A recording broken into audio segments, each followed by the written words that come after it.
All right, everyone. The World Health Organization is now warning people in parts of East Africa, hey, the bubonic plague outbreak in Madagascar, it's still there and it's kind of getting worse.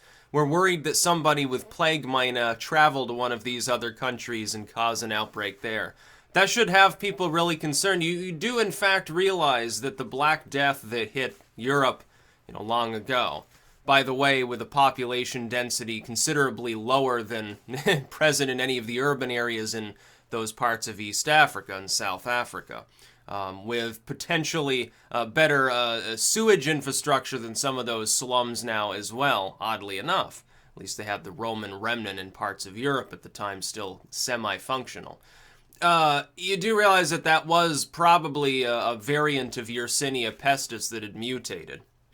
Well, what you need in order to have another Black Death, essentially, is you simply need Yersinia pestis to develop, to mutate into a form that few, if any, people have any real resistance to, that becomes pneumonic more often than normal.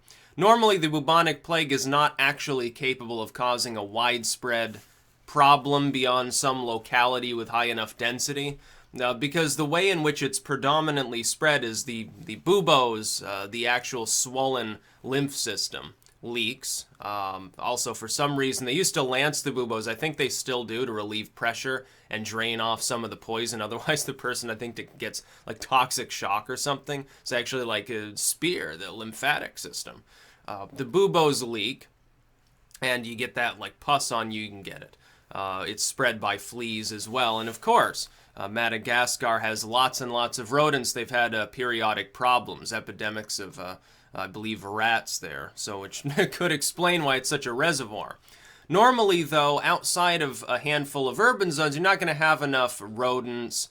You're not really going to have the fleas. Now, you're not going to have enough contact between people to sustain, actually, the problem.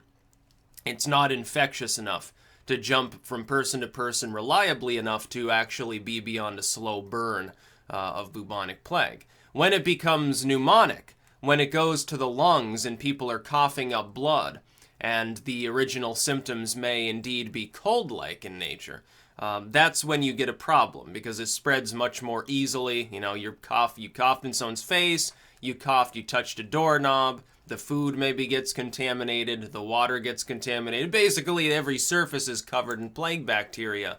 You might as well wear a plague suit. At the very least, you're covering your hands and most of your body. By the way, I discussed plague tech. Those plague suits that they wore back then were a lot more functional than you might think. Because of the nature of pneumonic plague being as it is, they probably worked fairly well in most cases. Not even lying about that, like fleas aren't going to penetrate through leather. They're not going to, the plague bacteria, some coughs on your face. If you're taking in your breath from behind that beak-like projection, you probably didn't get the plague from that. It hit the front surface, you didn't breathe it in, hopefully. You probably had fairly decent survivorship compared to the general population. No wonder they bothered to hire these people to come poke people with a stick when they were sick. I think the stick was for lancing the buboes, actually. And, of course, it doesn't matter if you cross-contaminate between two plague victims. Now, there's about, I believe, a 40% chance of death with bubonic plague. With pneumonic, it gets up to 90. And with septicemic, which is, for the person who's sick, the worst, if it goes into your blood system at all, you're dead. It's 100% without treatment, and nowhere in East Africa is going to have the facilities. You think the World Health Organization or Doctors Without Borders is going to be able to bring in the kind of equipment to save anyone who goes septicemic over in East Africa? Yeah, they'll have one machine for 100 victims. Try to clean people's blood out or whatever. Antibiotics, antivirals are not going to do anything. The plague will continue to spread throughout Madagascar. But unless it goes pneumonic, there's no real, you might have some sporadic cases in East Africa as people travel. You'll certainly have more deaths in Madagascar, but it doesn't turn into like the Red Death or anything. It wouldn't even kill as many people as like the Ebola outbreak, which is spread by droplets.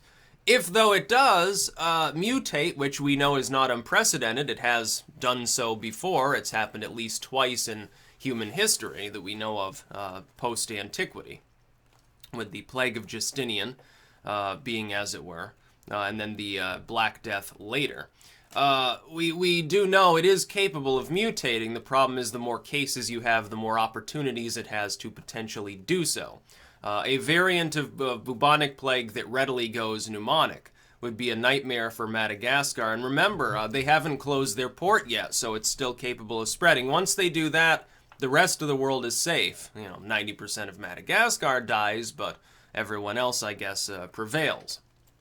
But if it gets out of Madagascar before they close their port, it could become a messy issue. That's about all. Peace out.